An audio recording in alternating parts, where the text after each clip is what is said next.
El petróleo sigue siendo, y cada día más, a pesar de las declaraciones de buena voluntad en contrario, vital, absolutamente vital para la economía ecuatoriana. Sin embargo, ¿qué pasará en los próximos meses con el petróleo, las turbulencias en el Oriente Medio y el previsible final de esas turbulencias en el Oriente Medio?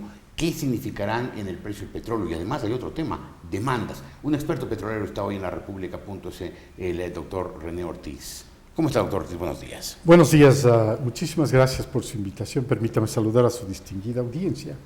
El tema, sin la menor duda, para un país como Ecuador, que todavía tiene una alta dependencia, particularmente el presupuesto nacional y particularmente el gobierno nacional, en el nivel de los precios que se desarrollen en el próximo futuro, es clave definir con qué criterio se puede llegar a ese nivel.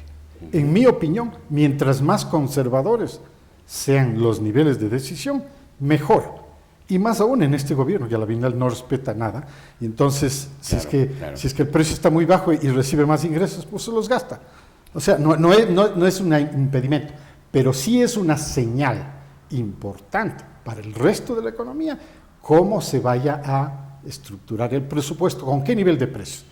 Y el nivel de precios evidentemente está funcionando con mucha volatilidad en el mercado.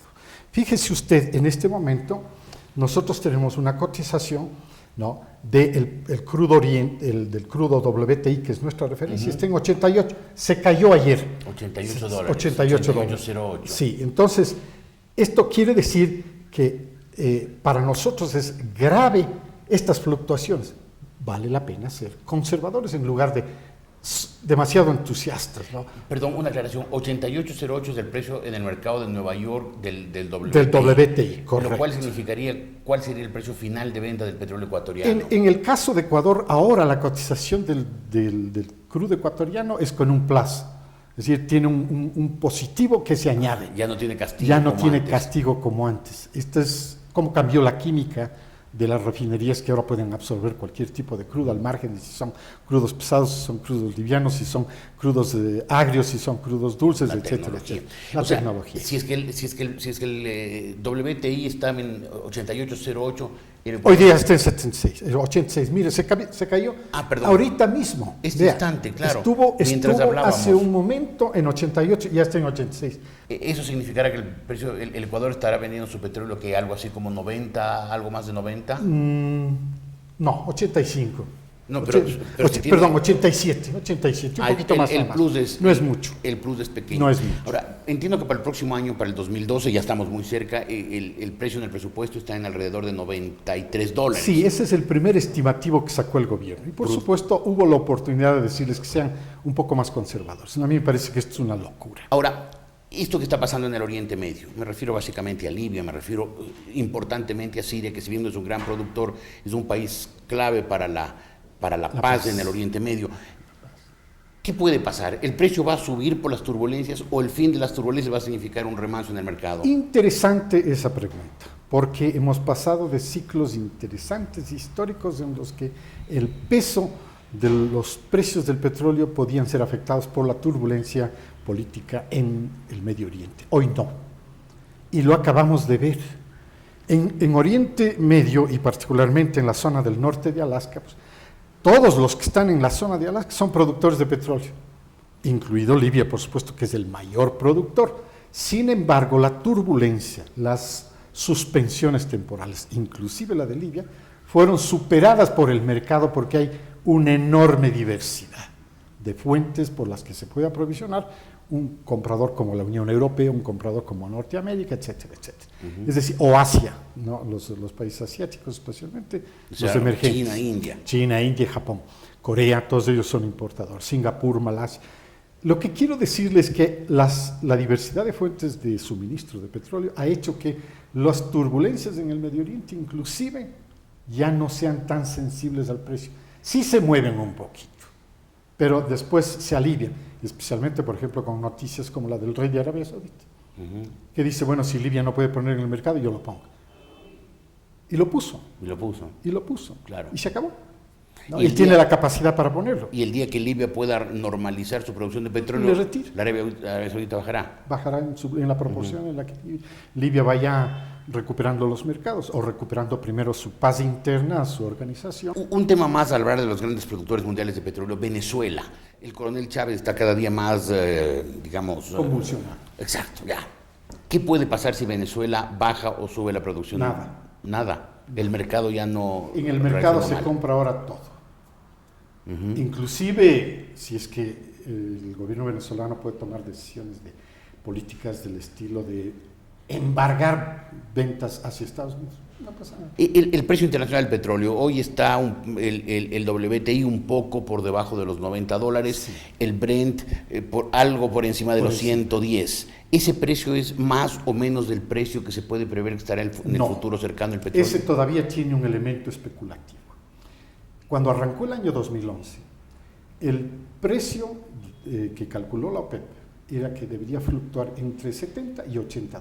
Sin embargo, alcanzamos hasta $114 por barril.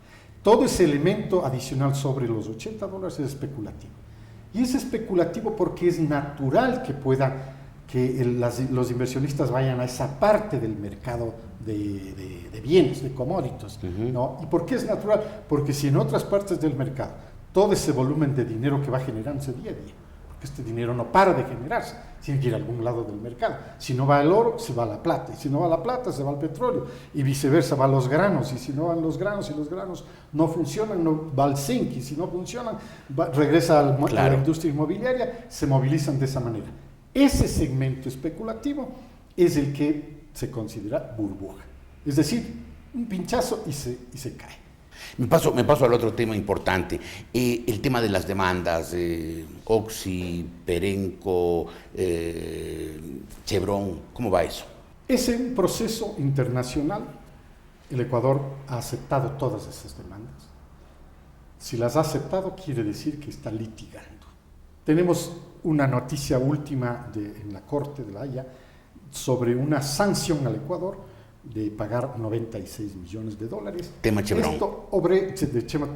Chevron, pero esto obedece a un periodo durante los años 1970 y 80, en los que existía una normativa jurídica que obligaba a las compañías petroleras, en ese tiempo solo una, Texaco, ¿no?, la que había firmado contrato con el gobierno militar, y entonces obligaba a las compañías a que hagan una entrega de crudo para el consumo interno. Pero decía concretamente la disposición legal que era para el consumo interno de derivados. El suministro de crudo, materia prima, para el consumo interno, basado en esta normativa legal, era refinar y, por supuesto, poner los productos a disposición de la demanda interna. El remanente es el que el gobierno del Ecuador y CEP en ese tiempo y Petroecuador posteriormente lo utilizaban vendiéndole al mercado internacional. Y entonces ahí hacían un usufructo. Entonces el usufructo de esto ya está en contradicción con la norma.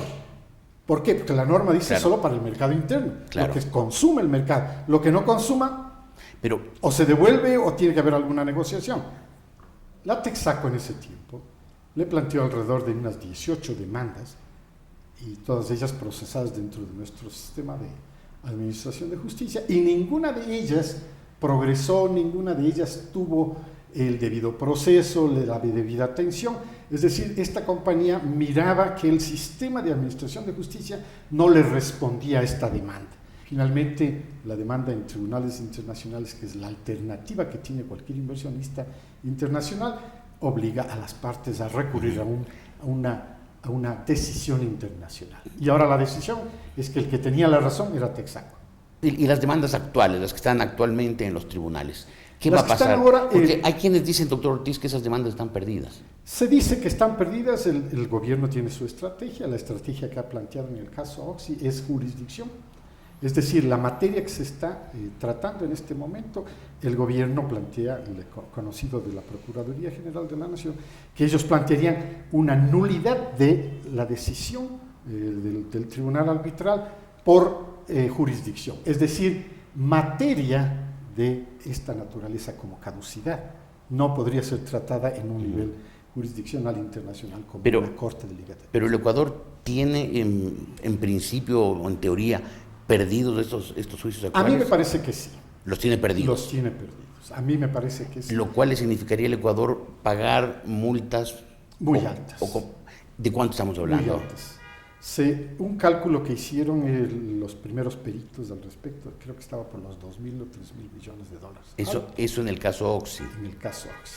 Chevron, en el caso Perenco. Chevron, podría llegarse a un acuerdo, los 96 millones. Esta Después multa el caso cercana. Perenco, que también es otro caso de 200 y pico de millones de dólares, y así sucesivamente. El problema es que Ecuador se ha metido en todos estos litigios internacionales simplemente porque no se aceptan ciertos principios internacionales, como por ejemplo el Pacta Sunt Servanda, que es parte de la Convención de Viena, es un tratado internacional. La misma Constitución de ahora, al igual que la otra Constitución de 1998, recogen esos convenios internacionales, esos tratados, los recogen como parte de su juridicidad. Y esto quiere decir que los contratos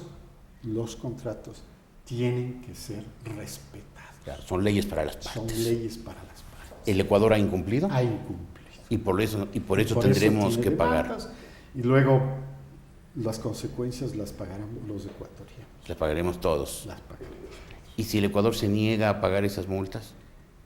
Bueno, podrían haber una cantidad de otros recursos. Incluso embargo de petróleo. Incluso embargo. O sea, vamos a tener que pagar. Dependiendo de los jueces a los cuales se presenten estas causas, un juez puede admitir que aun cuando esté en aguas internacionales un cargamento pueda ser confiscado. Eso depende del juez. Es decir, el Ecuador cometió imprudencias que hoy pagaremos. Claro. Las cometió este gobierno. Algunas de estas. La de Óxico viene del gobierno inmediatamente anterior. La de Alfredo Palacio. La de Alfredo Palacio, que tenía también como ministro de Finanzas al economista al actual Rafael presidente Rafael. Doctor Ortiz, muchísimas gracias. Ha sido muy esclarecedor todas sus informaciones y explicaciones. Sí. Muchas gracias. Muchas gracias, buenos días. Un experto económico y secretario general de la OPEP, el doctor René Ortiz, hoy en la República.es.